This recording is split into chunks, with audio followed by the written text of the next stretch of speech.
Hey, everybody.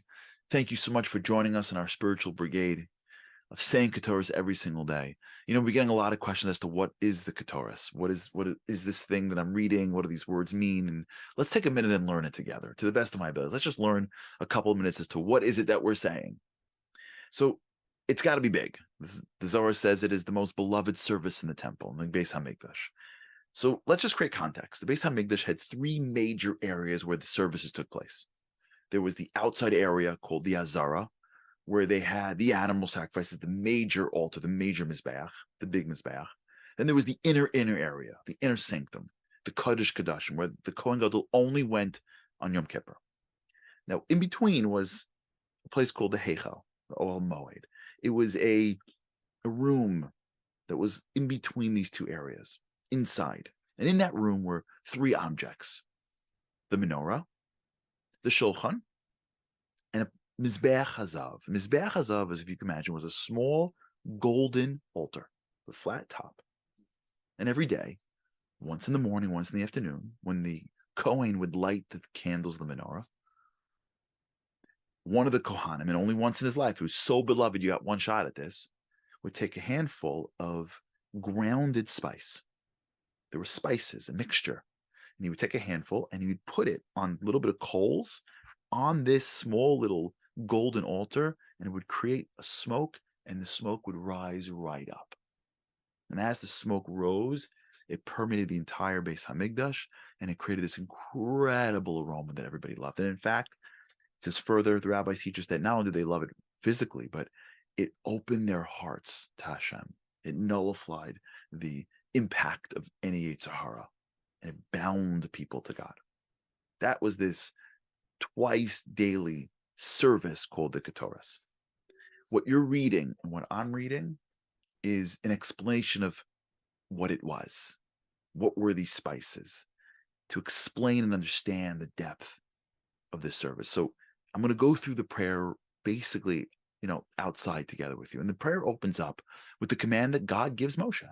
God says, take spices. And he gives them a few. He gives them 4. The rabbis ultimately say that it's 11. But he gives them 4 major spices and says, create this mixture, create this spice compound, and grind it well, and serve it to me and offer it to me, if you will, in a very specific place.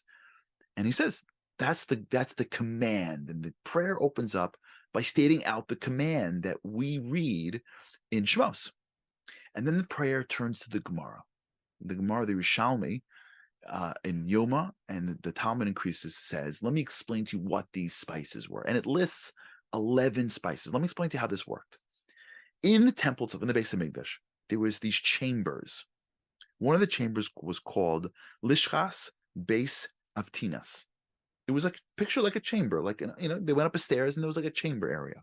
And in this chamber area, what they would do once a year was they would take pounds of these spices that came from trees and plants, and they would put them in very specific measures. And the prayer lists them out for you, right? There is the tzri, v'tziparim, v'chelvena, v'alavona, and each one is different. One had shivim mane, one had 16, one had 70. So picture, if you can, coming to this massive bucket. That's how I picture it, with spices, right? Tzri, tziparim, chelvena, lavona, kost, whatever. And each one had a different amount.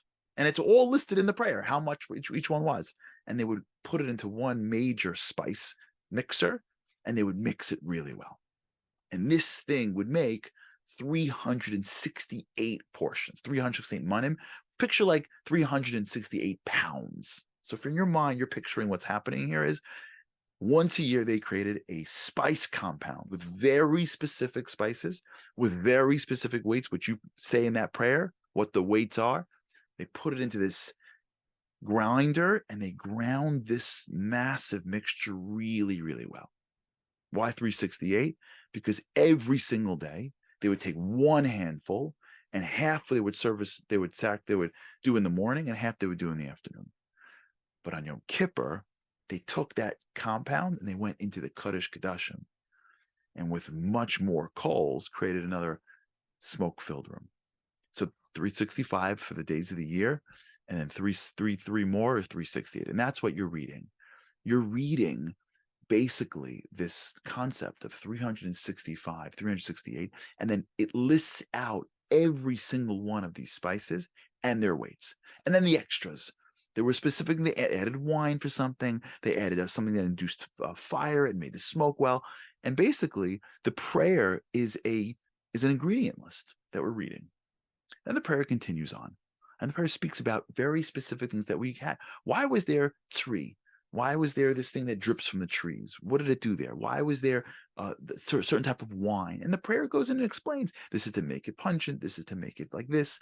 And so it explains more the compound, the material. And the prayer continues and adds some interesting nuances and says, in fact, the rule was when you would grind, you would have to talk. Why? Because the voice, speech, is good for the spices. What does that mean? We can talk about it in a different video.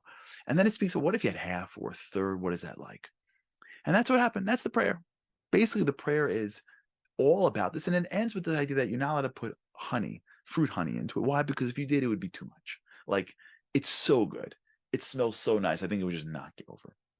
And so this prayer basically is the ingredient list of what was in the HaKetores, with an understanding of why things were in and what happens if you have half or a third and when you use it. That's it. That's the prayer is. Why do we say it like this for us? I want to share with you a perspective. And I want you to think about this as you pray it every day. These services had major impact on the world. It's hard for us to appreciate it, but a service in the temple blocked negativity, created positivity. It was spiritual science. That's what it was. And the HaKetores was doing that. It was considered to be the block to the negativity. And in fact, the Zohar asks, why was it called a Mizbeach for, right? Mizbeach means a sacrifice. You weren't sacrificing on the HaKetores Mizbeach. You were just offering some spices. And the answer is because you were sacrificing the Yetzer Hara. You were sacrificing the negative influences.